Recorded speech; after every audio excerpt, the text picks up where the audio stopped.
ભૂખ્યાના ભોજન માનવતા charitable trust તારીખ 26/9/2022 નિરાધાર ફૂટપાથ પર રહેતા લોકોની વ્યવસ્થા કરી છે. આપ સૌ અમને સપોર્ટ કરો છો. સૌના આશીર્વાદથી, આપ સૌના પ્રેમથી જમવાનું ચાલે છે. તો આપની યથાશક્તિ પ્રમાણે અમને ફૂલની પકડી આપતા રહેજો. આજના જમવાના દાતાની વાત કરવામાં આવે તો મનન હિંગુ પત્રકાર છે, એ મારા મિત્ર છે અને એમની બર્થડે છે ને આજે જમવાનું એમના તરફથી છે. બીજા બી આપણાને એક સપોર્ટ કરનારા છે સૌ વર્ષ અતુનભાઈ મેકવાન તરફથી, એમણે પણ આપણાને સપોર્ટ કર્યો છે. તમે પણ તમારા પરિવાર તરફથી અમને સપોર્ટ કરવા માંગતા હોય તો ફૂલની પાકડી આપીને સપોર્ટ કરજો. તો આજના જમવાની વાત કરવામાં આવે તો મનન હિંગુ પત્રકાર છે, મારા મિત્ર, એમની બર્થડે છે ને એમના તરફથી આજનું જમવાનું છે. બીજા આપણાને એક સપોર્ટ કરનારા છે સૌ વર્ષ અતુનભાઈ મેકવાન, એમના પરિવાર તરફથી આજનું સપોર્ટ કરવામાં આવ્યું છે આપણાને.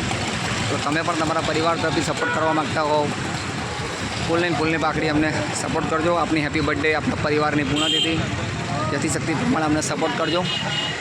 અને આપની ફૂલની પાકડી અમને બહુ અગત્ય બની રહેશે. તો વિડીયોને ખૂબ શેર કરજો, લોકો સુધી પહોંચાડજો અને આપણા ફૂલની પાકડી આપીને સપોર્ટ કરતા રહેજો. અમે રોજ જમાડીએ છીએ 22 મહિનાથી કન્ટિન્યુ ભૂખ્યાને ભોજન માનવતા charitable trust Anand railway station પર.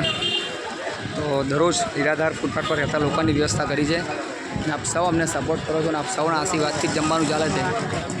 તો આપની યથાશક્તિ પ્રમાણે અમને ફૂલની પાકડી આપીને સપોર્ટ કરજો.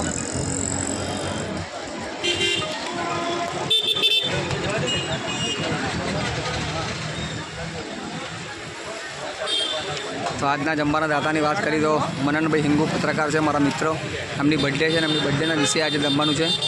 તમે પણ તમારા પરિવારની પૂર્ણતિથિ હેપી બર્થડેથી અમને સપોર્ટ કરતા રહેજો. આપની યથાશક્તિ પ્રમાણે ફૂલની પાકડી આપતા રહેજો.